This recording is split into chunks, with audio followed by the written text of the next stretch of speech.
안녕하십니까. 공인중개사 법령 및 실무를 강의하는 신정환입니다. 시험은 잘 보셨습니까? 이번 공인중개사 법령 및 실무는 예상했던 대로 그냥 평이하게 출제가 됐습니다. 그래서 정상적으로 이렇게 공부를 하셨으면은 충분히 80점 이상을 맞을 수 있는 이런 문제로 출제가 됐습니다. 그러면은 1번부터 살펴보도록 하겠습니다. 1번 공인중개사 법령상 용어에 관한 설명으로 틀린 것은? 틀린 거는 3번이 정답이 됩니다. 중개보조원이란 공인중개사가 아닌 자로서 중개업을 하는 자를 말한다. 중개보조원이 중개업을 하는 자는 아니죠. 그래서 5번이 정답이 되고, 그 다음에 2번 중개대상물에 관한 문제입니다. 공인중개사 법령상 중개상물이 될 수 없는 것을 모두 고른 것은? 이 중개대상물에서 문제가 나올 때는 결국은 판례가 나올 수밖에 없는 거죠. 그래서 이 판례가 그대로 니은, 디귿, 리을 이렇게 나왔고, 그 다음에 기역 20톤 이상의 선박 역시 중개상물에 해당되지 않습니다. 그래서 전부 다 중개상물에 해당되지 않으니까 정답은 5번이 됩니다. 그래서 이 세차장 구조물, 그 다음에 영업권, 그 다음에 대토권, 입주권 전부 다 중개상물에 해당되지 않는 겁니다. 그래서 5번이 정답이 되고, 3번 공인중개사 법령의 내용에 관한 설명으로 틀린 것은? 틀린 거는 4번이 정답이 되는데, 폐업신고 전에 중개업자에 대하여 위반행위를 사유로 행한 이 업무정지 처분의 효과는 처분 1부터 1년 이렇게 가야 되는 거죠. 폐업 1부터 1년 이렇게 가니까 X가 되는 겁니다. 그래서 4번이 정답이 되고, 그 다음에 4번 공인중개사 법령상 중개업하는 설명으로 옳은 것은? 다툼이 있으면 판례 이항. 정답은 4번이 됩니다. 보수를 받고 오로지 토지만의 중개를 업으로 하는 경우 중개업에 해당된다. 맞는 지문이 됩니다. 1번은 이 우연에다가 포인트를 맞추면 됩니다. 우연자가 나오면은 아름다운 청주에 있는 술집을 얘기하는 것이지 중개업과는 전혀 관련이 없는 것이다. 그래서 중개업에 해당한다 하니까 X가 되고, 그 다음에 2번은 중개사무소 개설 등록하지 않은 자가, 요거는 함정이 되는 거죠. 중개사무소 개설 등록했는지 안 했는지는 불문하는 겁니다. 다른 사람의 의뢰에 의해서 일정한 보수를 받고 중개를 업을 하는 경우는 중개업에 해당하는 거죠. 그래서 중개업에 해당하지 않는다니까 X. 3번은 이 일정한 보수를 받고 부동산 중개인을 부동산 컨설팅의 부수에 업을 하는 경우 이 중개업에 해당하지 않는다. 부동산 중개인가 컨설팅업의 부수에서 이루어지든 슈퍼 영업의 부수에서 이루어지든 나이트클럽 영업의 부수에서 이루어지든 부동산 중개인은 당연히 중개업에 해당될 수 있는 겁니다. 그 다음에 5번은 이 판례가 되는데, 타인의 의뢰에 의해서 일정한 보수를 받고 부동산에 대한 저당권 설정에 관해 행위 알선을 업으로 하는 경우 그 행위 알선이 금전 소비 대체 알선의 부수에 이루어졌다면 중개업에 해당하지 않는다. 중개업에 해당한다. 이게 판례가 되는 거죠. 그래서 정답은 이 4번이 정답이 됩니다. 그 다음에 5번은 이 공인중개사 법령상 중개사무소 개설 등록하는 설명으로 틀린 것은? 이 중개사무소 개설 등록에서 문제가 나올 때는 매년 등록 기준이 문제가 나온다고 했죠. 그래서 정답은 5번이 됩니다. 등록관청이 중개사무소 등록증을 교부한 때에는 이 사실을 다음 달 10일까지 국토부 장관에게 통보해야 한다. 국토부 장관에게 통보하는 게 아니라 어디서 통보합니까? 공인중개사 협회에 통보해 주도록 규정이 되어 있습니다. 그래서 5번이 정답이 됩니다. 그 다음에 1번은 법인이 중개사무소 개설 등록하기 위해서는 상법상 회사이면서 자본금 5천만 원 이상이 돼야 되고 공인중개사, 소속 공인중개사를 제외한다니까 맞는 거죠. 법인이 아닌 자는 중개사무소 개설 등록을 신청할 수 없다. 중개업자는 다른 중개업자의 소속 공인중개사 중개보조원이 될 수 없다. 이중소속 금지입니다. 그 다음에 폐업신고 1년 이내에 중개사무소 개설 등록 다시 신청하려는 공인중개사는 실무교육 받지 않아도 된다. 그래서 5번이 정답이 되고, 6번은 공인중개사 법령상 중개사무소 개설 등록이 결격세에 해당되지 않는 것은? 결격세에 해당되지 않는 것은 2번 선고유예가 되겠죠. 그래서 금고 이상의 형의 집행유예 처분을 받은 경우에만 유예기간 동안 결격세에 해당되고 선고유예는 결격세에 해당되지 않는다.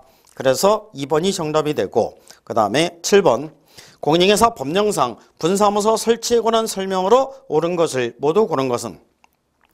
다른 법률의 규정에 따라 중개업을 할 수 있는 법인의 분사무소에는 공인중개사를 책임자로 두어야 한다. 그러하지 아니하다 이렇게 되는 거죠. 그 다음에 니은 그래서 X가 되고 분사무소 설치 신고를 하는 자는 신고서를 주된 사무소 소재지 등록관청 주된 사무소니까 맞는 지문이 됩니다. 그래서 동그라미 디귿은 분사무소 설치 신고를 받은 등록관청은 신고 내용이 적합한 경우는 국토교통부령이 정하는 신고 필증을 교부해야 한다. 동그라미 그 다음에 분사무소 설치 신고를 하려는 자는 법인 등기사항 증명서를 제출해야 한다. 여기서 법인 등기사항 증명서 제출한 규정은 이 전체에서 다 폐지가 되어 있죠. 그래서 별도로 제출하지 않고 이 전자정부법에 의해서 등록관청에서 직접 확인하도록 되어 있는 겁니다. 그래서 이 옳은 것은 니은 디귿 해갖고 3번이 정답이 됩니다. 8번 공인중개사 법령상 법인인 중개업지 업무 범위에 관한 설명으로 옳은 것은 다른 법률이 중개업을 할 수 있는 경우는 제외함. 토지에 분양대행 할 수 있다. 토지 동그라미 치시고 토지는 할 수 없고 상업용 건축물 및 주택에 대해서만 할 수 있는 거죠. 그 다음에 2번은 중개업에 부수되는 도배 및 이사업체의 운영을 할 수 있다. 운영을 할 수 있는 게 아니라 알선만 할 수 있는 겁니다. 상업용 건축물에 분양대행 할 수 없다. 분양대행 할 수 있는 거죠. 그래서 이 분양대행은 상업용 건축물 및 주택에 대해서만 할 수 있는 겁니다. 4번은 겸업지원 금지를 위반한 경우 등록관청은 중개사무소 개설 등록 취소할 수 있다. 4번이 정답이 되는데 법인인 중개업자가 겸업금지 의무에 위반했을 때 상대적 취소 사유에 해당이 됩니다. 그래서 4번이 정답이 되고 이 대법원 규칙이 정하는 요건을 갖춘 경우 이 법원에 등록하지 않고 경매 대상 부동산의 매수 신청 대리를 할 수 있다. 법원에 등록하고 해야 됩니다. 그래서 4번이 정답이 되는데 그래서 그 절대적 취소 사유, 상대적 취소 사유 이 정확하게 암기해서 알아두시면 되겠죠. 이 상대적 취소 사유 한 글자씩 따면은 휴, 업, 개, 이, 전, 시, 3등, 금, 지, 2-2 금지에서 금자에 해당되는 거죠. 법인인 중개업자가 겸업금지 의무에 위반했을 때 상대적 취소서에 해당이 됩니다. 그 다음에 9번 공인중개사 법령상 중개보조원에 관한 설명으로 옳은 것은 옳은 거는 5번이 정답이 됩니다. 중개보조원의 업무상이니까 법령을 위반하더라도 중개보조원에게 업무정지 처분을 명할 수 있는 규정은 없다. 업무정지 처분은 중개업자만 받는 거지 중개보조원에게 업무정지 처분할 수 있는 건 아니죠. 그래서 5번이 정답이 됩니다. 1번은 중개업체인 법인의 임원은 다른 중개업체의 중개보조원이 될 수 있다. 중개보조원 될 수 없다. 이중소속 금지입니다. 중개보조원의 업무상의는 그를 고용한 중개업쟁이로 보지 않는다. 그를 고용한 중개업쟁이로 본다. 이렇게 돼 있는 거죠. 중개보조원은 중개상물 확인설명서에 날인할 의무가 있다. 중개보조원은 어떤 경우에도 거래계약서나 확인설명서에 서명 날인이 들 의무는 없습니다. 그 다음에 4번은 고용관계가 종료된 경우에는 고용관계가 종료된 날로부터 며칠 10일 이내에 등록관청에 신고를 해야 됩니다. 1월이니까 X. 그래서 5번이 정답이 되고 10번 공인중개사 법령상 인장 등록에 관한 설명으로 옳은 것을 모두 고른 것은 중개업자는 중개인의 생활 인장을 업무 개시 전에 등록관청에 등록해야 한다. 동그라미 법인인 중개업체 인장 등록은 상업등기 규칙에 따른 인감증명서 제출로 거름한다. 뭐를 생각하면서? 패대기를 생각하면서 동그라미 분사무소에서 사용할 인장으로는 상업등기 규칙에 따라 법인의 대표자가 보증하는 인장, 대표자가 보증하는 인장 등록할 수 있다. 동그라미 리을은 변경 1부터 10일이 아니라 7일이 되는 거죠. 그래서 X. 기억, 니은, 디귿. 정답은 3번이 됩니다. 그래서 공인중개사 법령에서 10일로 되어 있는 거는 4개밖에 없다고 했죠. 한 글자씩 따면은 사, 과, 협, 해. 여기에는 이런 거 없죠. 요거는 7일로 되어 있습니다. 11번 공인중개사 법령상 중개업자가 설치한 사무소 간판을 지체 없이 철거해야 하는 경우로 명시된 것을 모두 고른 것은 이번에 새로 도입된 내용인데 중개업을 영영 그만둘 때는 당연히 사무소 간판을 철거를 해야 되겠죠. 그래서 폐업 신고를 했으면 영영 그만두는 거니까 철거해야 되고 그 다음에 등록관청에 6개월을 초과하는 휴업신고란 경우 휴업신고란 경우는 잠시 쉬는 거지 영영 그만두는 게 아니죠. 그래서 철거하지 않고 그 다음에 디귿 등록 취소 처분을 받았을 때는 영영 그만두는 거니까 철거해야 되고 사무소를 이전했을 때 이전 전에 사무소 간판은 당연히 철거해야 되겠죠.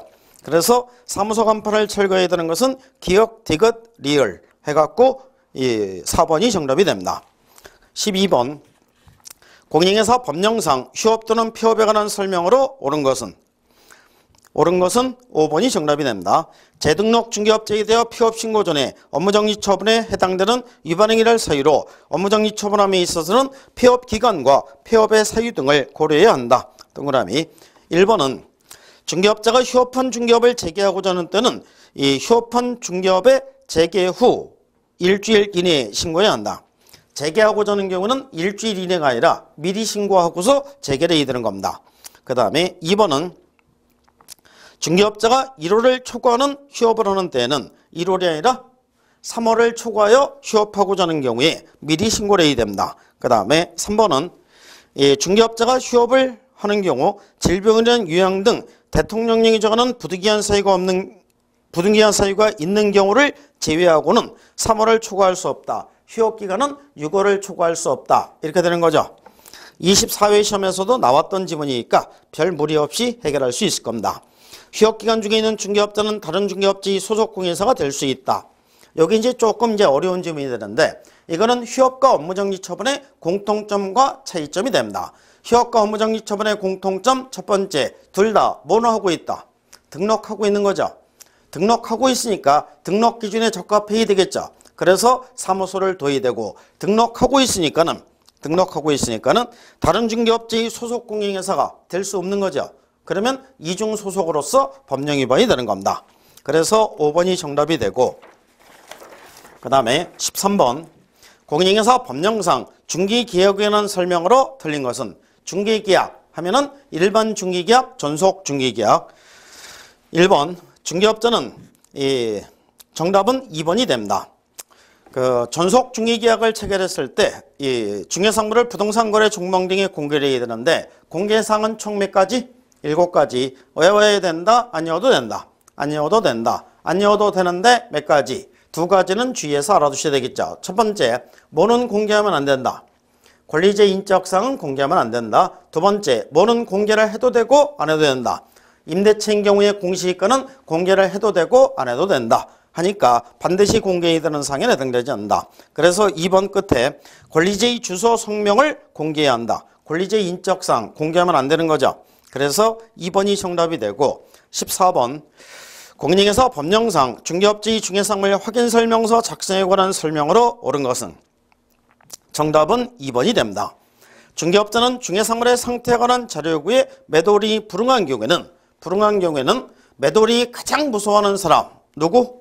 매수인. 매수인에게 어떻게 일러라 취지를 설명하거나 하고 and 그리고 뭐 또 해야 된다. 확인 설명서에 기재를 해야 된다. 해갖고 2번이 정답이 됩니다. 1번은 중개업자는 중개가 완성되어 거래계약서를 작성하는 때는 확인 설명사항을 서면으로 작성하여 거래당사에게 교부하고 사본을 5년간 보관하는 게 아니라 확인 설명서 사본은 3년간 보관하면 되는 거죠. 그래서 X가 되고 3번은 중개업자가 서명 또는 날인 이 서명 또는 날인이 아니라 서명 및 날인 이렇게 되어야 되는 거죠. 중개업자가 서명 및 날인이 되는 경우가 공인중개사 법령에는 딱 2개 서식이 있다고 했죠. 첫 번째 거래계약서, 두 번째 확인설명서가 되는 겁니다. 그 다음에 4번은 이 공동중개의 경우 확인설명서에는 참여한 중개업자 중 한 명이 서명 날인하면 된다. X. 공동중개를 했을 때는 모든 중개업자가 다 서명 날인을 해야 됩니다. 그 다음에 5번은 중개가 완성된 후 중개업자가 확인설명서를 작성하여 교부하지 아니한 것만으로도 개설등록 취소서에 해당된다. X. 취소서에 해당되지 않고 업무정지처분서에만 해당이 됩니다. 그래서 2번이 정답이 되고 15번 공인중개사 법령상 비주거형건축물 중개상물 확인설명서 작성 시 중개업자 세부 확인사항이 아닌 것은 세부 확인사항은 집 안에 있는 거죠. 그러니까 세부 확인사항에 해당되지 않는 거는 집 밖에 있는 거 찾으면 되겠죠. 이 중에서 집 밖에 있는 게 몇 번입니까? 3번. 주차장은 당연히 집 밖에 있죠. 그래서 3번이 정답이 되고 그 다음에 16번 공인중개사 법령상 부동산거래 신고에 관한 설명으로 옳은 것은 정답은 1번이 됩니다. 부동산거래 신고를 하려는 중개업자는 부동산거래계약 신고서에 서명 또는 날인을 하여 거래상 부동산 수익원을 신고관청에 제출해야 한다. 해서 1번이 정답이 됩니다. 부동산 거래계약 신고서는 중개업자가 서명 또는 날인이 되는 거죠. 그래서 1번이 정답이 되고 2번은 공동중개를 했을 때는 누가 부동산 거래 신고를 해야 된다? 공동으로 신고를 해야 된다. 이게 최근에 새로 첨가된 규정이 되는 거죠. 1인의 명의로 해도 된다 하니까 X가 되고 그 다음에 3번은 중개상물 범위에 속하는 물건 모두 부동산 거래 신고해야 한다. X. 부동산 거래 신고 대상은 부동산에 대한 매매 계약이죠. 부동산으로 되어 있기 때문에 토지, 건축물, 그 다음에 이 분양권 이렇게 세 가지가 신고 대상이 되는 겁니다. 중개 대상물에 해당되는 것 중에서 임목, 공장재단, 광업재단은 신고 대상에 해당되지 않는다. 해갖고 모두니까 X.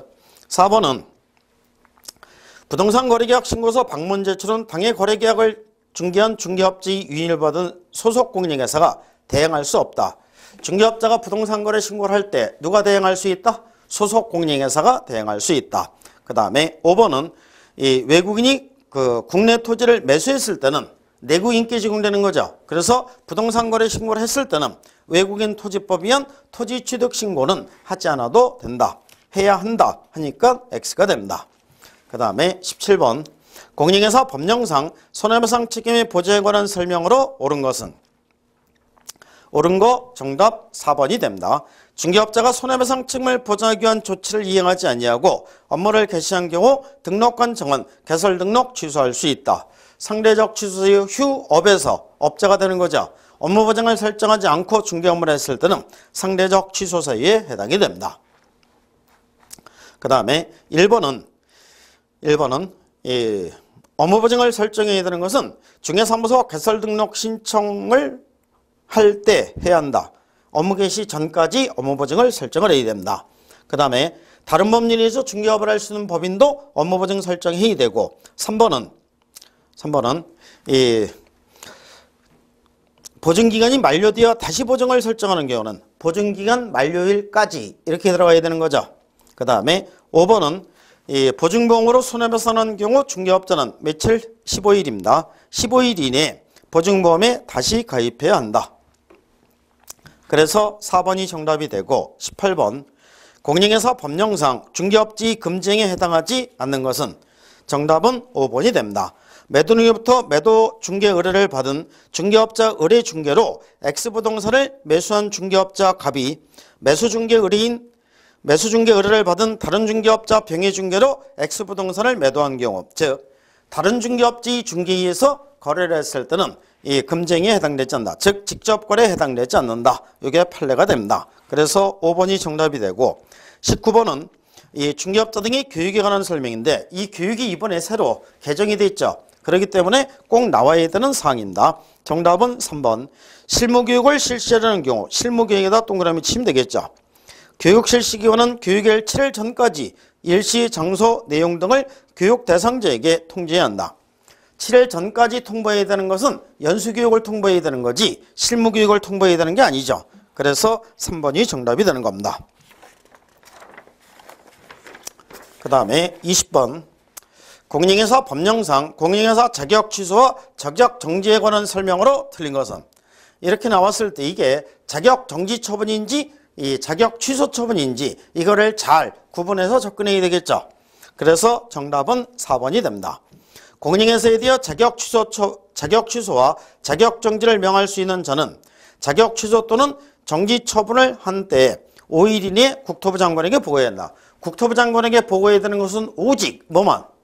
취소 처분했을 때만 보고사항에 해당되고 정지 처분은 보고사항에 해당되지 않는다. 해갖고 4번이 정답이 됩니다. 그 다음에 21번 공인회사 법령상 공인회사 협회에 관한 설명으로 옳은 것은 이 협회가 이번에 이 운영위원회가 새로 도입이 됨으로써 협회에 대한 출제 비중이 높아질 수밖에 없었던 거죠. 그래서 이번에는 유독 협회에 대해서 출제 비중이 높아졌다는 이런 특징이 있게 됩니다. 그래서 21번 이 정답은 1번이 됩니다. 협회는 재무건전성 기준이 되는 이 지급 여력 비율을 100분의 100 이상으로 유지해야 한다. 그래서 이거는 모의고사에도 많이 나왔던 내용입니다. 이거를 100분의 10 이렇게 해서 틀린 지문이 나왔었고 100분의 50 이렇게 해서 틀린 지문도 나왔었죠.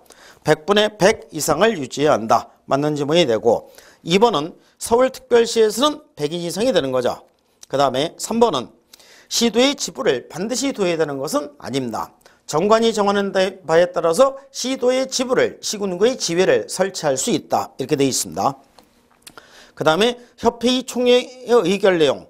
이게는 매 시험마다 나오는 지문인데 15일 이내에 그 국토부 장관에게 보고하는 게 아니라 지체 없이 보고를 해야 됩니다. 그 다음에 5번은 이 사단법에 관한 규정을 준용하는 것은 맞는데 설립 허가주의를 취한다. 설립 허가주의가 아니라 인가주의가 되는 거죠. 그래서 1번이 정답이 되고 22번 공인중개사 법령상 중개사무소 개설 등록을 반드시 취소하는 사유가 아닌 것은 절대적 취소에 해당되지 않는 것을 고르라는 얘기입니다. 외우는 수밖에 없는데 한 글자씩 따면은 사, 부, 결, 이, 양, 업, 투. 그러니까 해당되지 않는 것은 5번. 임시 중개실무를 설치한 경우는 상대적 취소사유에 해당이 됩니다. 매 시험마다 이런 식으로 해서 절대적 취소사유와 상대적 취소사유를 섞어놓고서 절대적 취소사유에 해당되는 것을 찾아라 아니면 해당되지 않는 것을 찾아라 이렇게 해서 매 시험마다 나오는 유형입니다. 그 다음에 23번 공인중개사 법령상 중개업자에 대한 업무정지 처분을 할 수 없는 경우는 중개업자가 공인중개사 법령에 위반했을 때는 전부 다 업무정지 처분서에 해당이 된다. 그렇기 때문에 업무정지 처분서에 해당되지 않는 것을 고르시오 하면은 뭐를 고르면 된다? 절대적 취소사유를 고르면 정답이 된다고 했죠. 또한 공인중개사에 대한 행정처분과 거래정보사업자에 대한 행정처분은 업무정지 처분이 규정되어 있지 않다. 그런데 절대적 취소사유가 없죠. 그러면 어떻게 고르면 되느냐면 나머지 공인중개사 법령에 위반한 경우는 전부 다 업무정지 처분서에 해당이 되는 겁니다. 그래서 정답이 될 수 있는 것은 2번밖에 없는 거죠. 중개업자가 최근 1년 이내에 공인중개사법에 의해 1회 이상의 과태료 처분을 받고 다시 과태료 처분에 해당하는 행위를 한 경우 이게 아니라 최근 1년 이내에 2회 이상 업무정지 또는 과태료 처분을 받고 다시 과태료 처분에 해당되는 위반을 했을 때가 업무정지 처분서에 해당이 되는 겁니다. 그래서 2번이 정답이 되고 24번 공인중개사 법령상 공인중개사법의 공제사업에 관한 설명으로 옳은 것을 모두 고른 것은 다툼이 있으면 판례이함. 협회의 공제규정을 제정, 변경하고자 할 때에는 국토부 장관의 승인을 얻어야 한다. 동그라미 위촉받아 보궐위원이 된 운영위원의 임기는 전임자 임기의 남은 기간으로 한다. 맞습니다. 그 다음에 디귿 운영위원회 회의는 제적위원 과반수 찬성으로 심의사항을 의결한다. 여기서 제적 과반수 찬성이 아니라 운영위원회는 이 제적 과반수 출석으로 개의하게 되고 출석 과반수 찬성으로 심의사항을 의결하게 됩니다. 그러니까 제적 과반수가 아니라 출석위원 과반수가 되는 거죠. 그래서 X가 되고 리을은 협회와 중개업자 간에 체결된 공제계약이 유효하게 성립하려면 공제계약 당시에 공제사고 발생 여부가 확정되어 있지 않은 것을 대상으로 해야 한다. 공제사고가 이미 발생이 됐는데 그 손해배상 책임을 보장하는 공제에 가입한다는 것은 말이 안 되는 거죠. 그래서 공제계약 체결 전에 공제사고 발생 여부가 확정되어 있지 않아야지만 공제에 가입할 수 있는 겁니다. 그래서 기역, 니은, 리을 3번이 정답이 되고 25번 이 공인중개사 법령상 갑과 을이 받을 수 있는 포상금의 최대 금액은 조금 이제 그 어려운 문제가 됩니다. 이런 유형의 문제가 24회 시험부터 나오기 시작하는 겁니다. 예, 첫 번째, 갑은 중개사 개설 등록하지 아니하고 중개업을 한 A를 고발하여 A는 기소유예 처분을 받았다. 검사가 공소 제기, 기소유예 처분을 한 경우에 이 포상금을 지급하죠. 그렇기 때문에 갑은 50만 원을 받게 됩니다. 그 다음에 두 번째, 거짓의 부정한 방법으로 중개사무소 개설 등록한 B에 대하여 갑이 먼저 신고하고 뒤이어 을이 신고하였는데 검사가 B는 공소제기하였다. 그러면 포상금은 갑이 받는 거죠. 그래서 갑의 포상금은 합쳐서 이 두 개 다 100만 원이 됩니다. 그 다음에 이 갑과 을은 포상금 분배에 관한 배분에 관한 합의 없이 공동으로 공인중개사 자격증을 다른 사람에게 대여한 C를 신고하였는데 검사가 공소제기하였지만 C는 무죄 판결을 받았다. 무죄 판결을 받았어도 검사가 공소제기 또는 기소유예 결정을 한 경우에 한해서 포상금을 지급하게 되는 겁니다. 그러니까 을이 포상금 포상금 공동으로 신고했으니까 갑과 을이 25만 원씩 받게 됩니다. 그 다음에 을은 중개사무소 등록증을 대여받은 이 D와 E를 신고했는데 검사는 D는 무혐의 처분, 그러니까 D 신고분은 포상금을 받을 수 없는 거죠. E는 공소제기하였으나 무죄 판결을 받았다. 그래서 E의 신고분 50만 원을 받게 됩니다. 그래서 갑의 포상금은 125만 원, 을의 포상금은 75만 원, 이렇게 해서 4번이 정답이 됩니다. 26번 공인중개사 법령상 국토교통부 장관이 공인중개사협회의 공제사업 운영에 관하여 개선 조치로서 명할 수 있는 것으로 명시되어 있지 않은 것은, 개선 조치로서 명할 수 있는 것, 사실 그 강의 시간에는 안 했던 내용입니다. 제가 이 강의 내용에선 빠뜨린 내용인데 그 공인중개사 법령에는 명시적으로 규정이 되어 있습니다. 그러면은 안 배웠으면 이거를 어떻게 접근하니? 제가 시험 전에 그랬죠. 안 배웠으면 어떻게 접근한다? 상식적으로 접근한다. 해갖고 쭉 보면은 이 4번 공제사업의 양도. 국토교통부 장관이 공인중개사협회에 대해서 이 개선 조치를 하는데 공제사업에 관한 양도를 했을 때는 공인중개사협회 보고 공제사업 하지 말라는 얘기죠. 이거는 말이 안 되는 겁니다. 그래서 이 4번이 정답이 됩니다. 이렇게 상식적으로 접근하면은 이 정답을 찾을 수 있는 겁니다. 27번 지방자치단체 조례과정하는 수시료를 납부해야 되는 경우 공인중개사 법령에서 증 하면은 몇 개 증? 3개 증. 자격증, 등록증, 신고필증 이 3개 증을 교부받을 때 수시료를 내는 게 아니라 뭐 할 때? 공인중개사 시험에 응시할 때, 중개사무소 개설 등록 신청할 때, 분사무소 설치 신고할 때는 이 수시료를 내야 되고, 그러면 증은 공짜로 주게 됩니다. 그리고 3개 증에 재교부 신청 시에 수시료를 납부한다. 그래서 해당되지 않는 게 디귿, 휴업 신청은 아니죠. 그래서 기역, 니은, 리을 2번이 정답이 됩니다. 그 다음에 28번 공인중개사 법령상 벌칙의 법정형이 같은 것끼리 모두 묶은 것은 행정형벌은 3-2하고 1-1로 되어 있는 거죠. 이 중에서 3-2만 외우면 된다고 했죠. 나머지는 전부 다 1-1이다. 이렇게 접근하면 되는 겁니다. 그래서 3-2에 해당되는 게 니은 중개인과 직접 거래를 한 중개업자, 미음 중개사무소 개설 등록하지 아니하고 중개업을 한 자.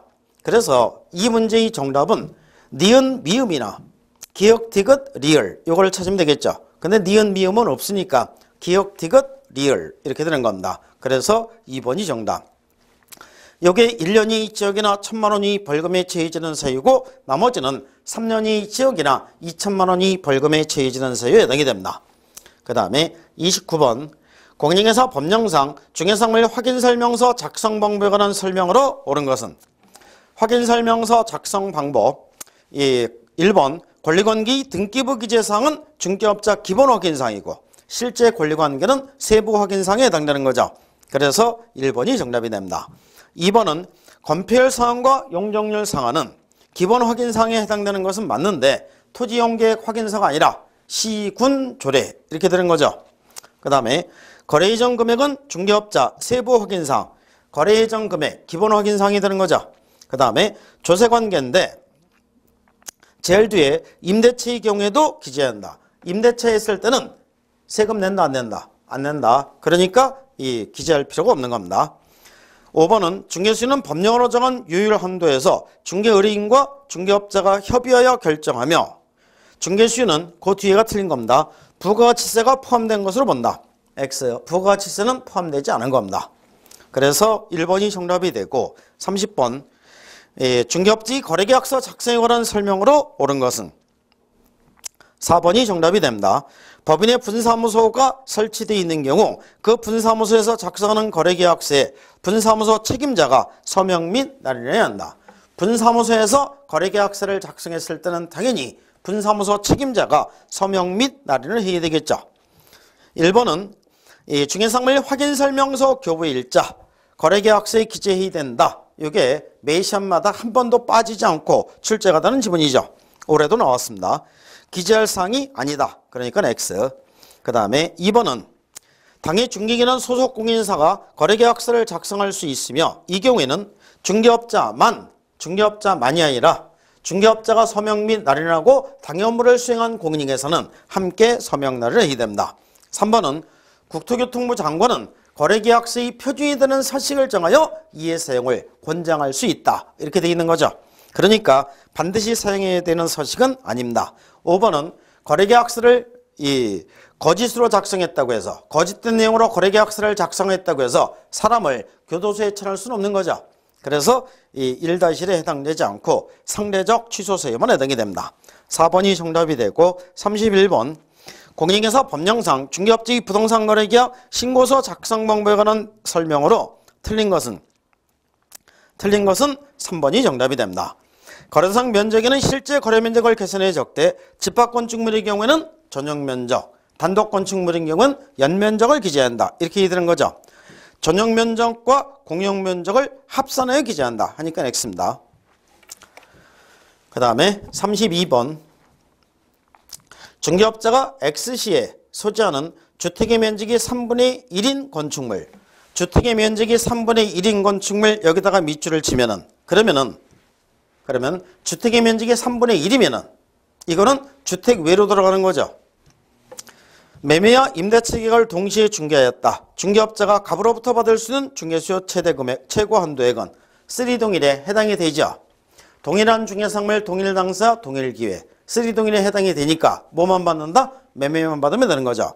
매매만 받으면 되는 거니까 거래 가격이 매매 가격이 1억입니다. 그러면 1억에 주택 외니까 최고 한도는 0.9%가 되는 거죠. 그래서 0.9% 곱하면은 90만 원이 됩니다. 근데 합의된 중개수는 100만 원입니다. 합의된 순수는 100만 원이고 유일에 의한 수수는 90만 원입니다. 그러면은 유일이 우선하는 거죠. 그래서 유일 범위 내에서만 받을 수 있으니까 90만 원 3번을 찍어야 되는 겁니다. 그 뒤에 임대차 계약이 주어진 거는 함정입니다. 쓸데없는 얘기가 되는 거죠. 매매만 계산해서 받으면 되는 겁니다. 33번 공인중개사의 매수신청 대리인 등록되는 규칙의 내용으로 틀린 것은 매수형 대리인 등록 규칙이 문제가 나올 때는 공인중개사 법령하고의 차이점 이것만 알아두면 되는 거죠. 공인중개사 법령에서는 경제적 가치가 확인 설명사항에 해당이 된다 안 된다? 안 되는데 매수신청 대리인 등록 규칙에서는 확인 설명사항에 해당이 되는 겁니다. 그래서 정답은 2번. 중개업자가 매수형 대리를 위임받은 경우 당해 매수형 대리 대상물의 경제적 가치에 대해서는 위임인에게 설명하지 않아도 된다. 경제적 가치, 매수형 대리인 등록 규칙에서는 확인 설명사항에 해당이 되는 겁니다. 그래서 2번이 정답이 되고 그 다음에 34번 중개업자가 법원에 부동산 경매에 관하여 의뢰인에게 설명한 내용으로 틀린 것은 공인중개사 법령 및 실무를 강의하다 보면 이 경매 공매 쪽을 상당히 어려워하시는 분들이 많습니다. 또한 매수형 대리인 등록 규칙도 어려워하시는 분들이 많은데 제가 정리할 때는 간단하게 정리하는 거죠. 경매 공매가 문제가 나올 때는 경매 절차 아니면 권리 분석인데 경매 절차는 나올 수 있는 지문이 총 7개 지문을 알려드렸죠. 그 중에서 하나가 이 입찰 보증금이 되는 거죠. 입찰 보증금은 어떻게? 최저 매각 가격의 10% 이렇게 되는 거죠. 매수 신고 가격이 10% X 1번이 정답이 되는 겁니다. 이게 옛날에는 매수 신청 가격이 10%에서 2002년 7월 1일 이 민사집행법이 개정이 되면서 이 최저 매각 가격이 10% 이렇게 바뀌는 거죠. 그렇기 때문에 이게 시험에 자주 출제가 되는 겁니다. 그래서 1번이 정답이 되고 그 다음에 35번 중개업자가 중개의뢰인에게 중개상물에 관한 이 법률 관계를 설명한 내용으로 틀린 것은 다툼이 있음 플레이함. 이 법정지상권에 관한 문제인데 1번 건물 없는 토지에 저당권이 설정된 후 저당권 설정자가 건물을 신축하고 저당권 실행으로 인하여 토지와 지상 건물의 소유자가 달리하게 된 경우에 법정지상권이 성립된다. X가 되는 거죠. 1번이 정답이 되는데 이 나대지에 즉 이 건물이 없는 상태에서 저당권을 설정하고 저당권 설정 후에 토지 소유자가 건물을 신축을 했을 때 저당권 실행에서 소유자가 틀려지게 되면 법정지상권 성립된다 안 된다? 안 된다. 성립되지 않는다. 이 법정지상권은 아주 기본이 되는 사항입니다. 다만 법정이상권이 인정이 되지 않고 우리나라 민법에서는 어떤 제도를 인정한다? 일괄 경매권, 신축된 건물까지 같이 경매에 처할 수 있다. 이렇게 되겠죠. 그래서 1번이 정답이 되고 36번 중개업자가 토지를 중개하면서 분묘기지권에 대해 설명한 내용으로 틀린 것을 모두 고른 것은 다툼이 있으면 플레이양. 예전에는 분묘기지권하고 장사등기라는 법률이 합쳐서 계속 문제가 나왔었는데 올해는 이 장사등기라는 법률이 안 나오고 분묘기지권에 대해서만 문제가 나오게 됩니다. 기억, 장래의 묘소는 분묘에 해당되지 않는다. 즉 가묘가 되는 거죠. 그래서 이 분묘가 되기 위해서는 안에 뭐를 그려내야 된다? 시신을 하나 그려내야 된다고 했죠. 이게 있는 것만 분묘지, 이게 없는 묘지, 가묘는 분묘에 해당되지 않는다. 그래서 분묘기지권이 성립될 여지도 없다. 그래서 동그라미가 되고 분묘의 특성상 타인의 승낙 없이 분묘를 설치한 경우에도 즉시 분묘기지권을 취득한다. 타인의 토지에 승낙을 받지 않고 분묘를 설치했을 때는 평원 공연하게 몇 년? 20년을 점유했을 때 분묘기지권을 쉬어 취득하게 되는 겁니다. 평장돼 있어 객관적으로 인식할 수 있는 외형을 갖추고 있지 아니한 경우 분묘기지권이 인정되지 아니한다. 분묘기지권은 지상권에 준하는 효력으로 인정이 되는데 뭘로 공시가 된다? 볼록 올라온 봉본으로 공시가 되는 거죠. 그래서 봉본을 설치하지 않은 평장이라든가 분묘인지 여부를 알 수 없는 암장인 경우에는 분묘기지권은 인정되지 않는다. 그래서 동그라미가 되고 분묘기지권의 효력이 미치는 범위는 분묘의 기지 자체에 한정된다. 분묘의 기지 자체가 아니라 분묘의 수호와 제세에 필요한 범위 내에서 주변 공지까지 포함이 된다. 이게 판례가 되는 거죠. 그래서 기역, 디귿. 기역, 디귿이 맞는 지문이니까 여기서는 틀린 거를 찾으라고 하는 거니까 니은, 리을 이렇게 찾아야 되는 거죠. 2번이 정답이 되고 37번 중개업자가 중개를 하면서 부동산 실권자 명의 등기에 관한 법률에 대하여 설명한 내용으로 옳은 것은 1번이 되는데 명의 신탁자 어떻게 처벌됩니까? 5년 이하 징역이나 2억 원 이하 벌금 이렇게 되는 거죠. 예전에 기출문제로 5억 원 이하 5년 이하의 징역이나 3억 원 이하 벌금 이렇게 해서 틀린 지문이 나왔던 적이 있었습니다. 그래서 이 5년 이하 징역이나 2억 원 이하 벌금 맞는 지문이 돼서 1번이 정답이 됩니다.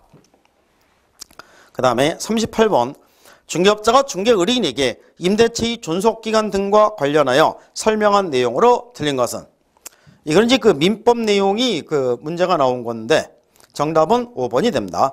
민법상 존속기간의 약정이 없는 이 토지 임대차에서 임차인이 계약 해지의 통지를 하면 임대인이 해지 통지를 받은 날부터 6개월이 경과해야 해지의 효력이 생긴다.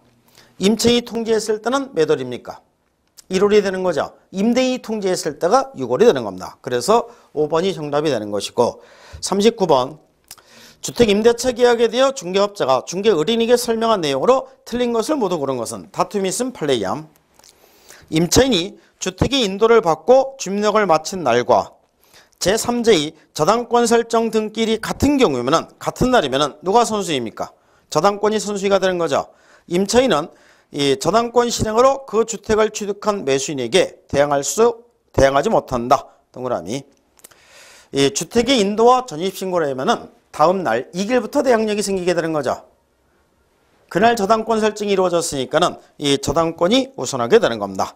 그 다음에 니은 임차인이 임차권 등기를 통하여 대항력을 가지는 경우 임차주택의 양수인은 임대인의 지위를 승계한 것으로 본다. 맞는 지문이 됩니다.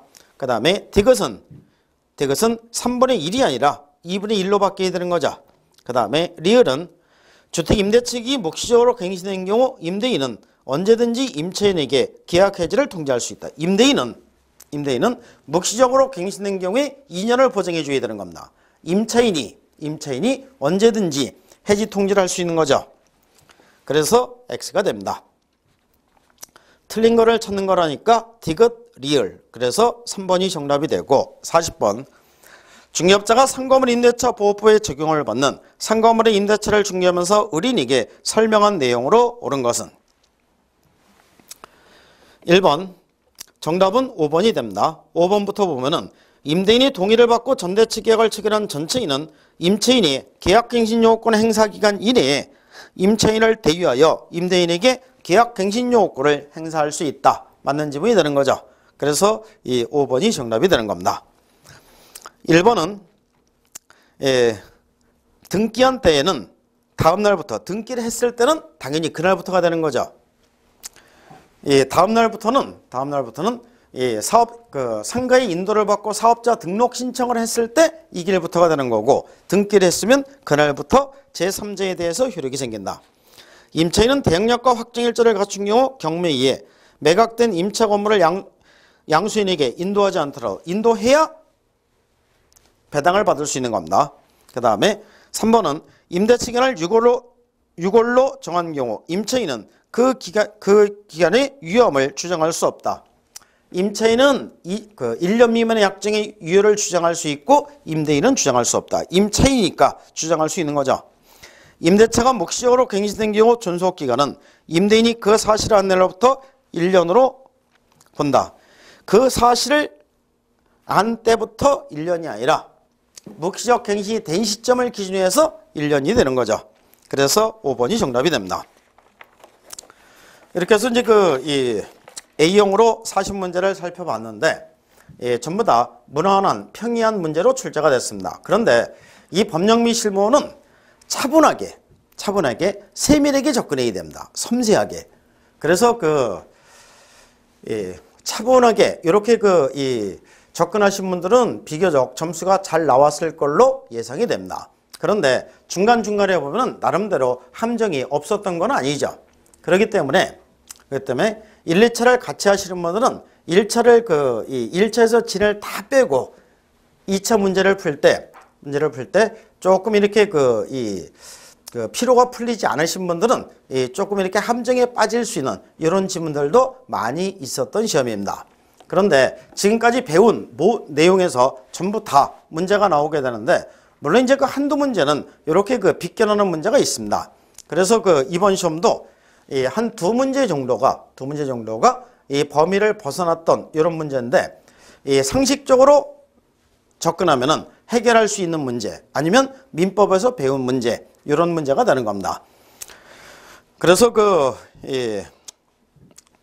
점수가 잘 나와서 전부 다 합격하셨으면은 좋겠습니다. 그리고 저는 이제 오늘 가갖고 이의신청할 게 없는지 하나하나 세밀하게 이렇게 살펴봐서 이의신청 자료를 올리도록 하겠습니다. 한 사람이라도 더 합격을 해야 되니까는 이의신청 자료를 올리는 거고, 시험 보느냐고 고생하셨는데 모두 다 좋은 성적으로 합격하셨으면 좋겠습니다. 감사합니다.